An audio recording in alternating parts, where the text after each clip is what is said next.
Hi guys, मैं आज फिर से लेकर आई हूँ एक नया मिनी ब्लॉग। तो मेरा आज का मिनी ब्लॉग भी बहुत मज़ेदार होने वाला है, इसीलिए सब्सक्राइब ज़रूर कर लेना दोस्तों। और मैं आज बनाने वाली हूँ सूखती मछली का करी। तो सूखती मछली का करी बनाने में मैं क्या क्या डालती हूँ आप लोगों को बताते हैं। जो यहाँ पर काला काला बिच्ची दिख रहा है, ये है जोंगचाक और तेज़पत्ता और सूखती लाल मिर्च और जैनम पत्ता, टोमेटो और आलू। यहाँ पर मैंने सब कुछ धोकर रख दिया है, बस अभी बनाने के लिए देर है। तो मैं अभी कढ़ाई गरम कर लिया, इसके बाद में मैं तेल डाल रही हूँ। इसके बाद में मैं सूखती भी डाल दिया है और जैनम पत्ता और लाल मिर्च को भी मैंने फ्राई कर लिया है। अब टोमेटो और आलू को भी थोड़ी देर के लिए इसको फ्राई कर लेते हैं। इसके बाद में बहुत अच्छी तरह से बनाऊँगी सूखती मछली का करी। और देखते रहना दोस्तों, मेरा आज का सूखती मछली का करी बहुत मज़ेदार होने वाला है और देखने में भी बहुत यम्मी लग रहा है।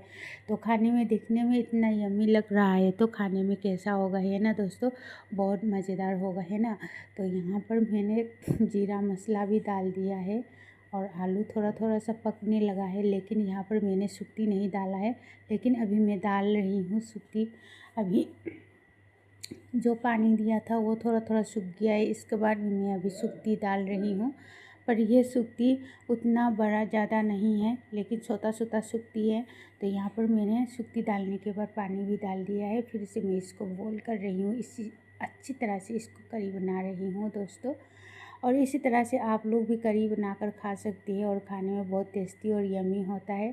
और हम लोग का ये मणिपुरी मथेल होता है। तो यहाँ पर मैंने सब्ज़ी भी बनाकर ख़त्म कर लिया है। तो दोस्तों, मेरा सब्ज़ी कैसा लगा, देखने में बहुत यम्मी की तरह लग रहा है। चलो, देखने में यहाँ पर तो लग रहा है कि मैं मीट बना रही हूँ, यानी कि मैं तो यहाँ पर लग रहा है कि मैंने मुर्गा का करी बनाया है, पर लेकिन मैंने यहाँ पर सूखती मछली का करी बनाया है। तो देखने में कैसा लगा, बहुत अच्छा लग रहा है ना दोस्तों।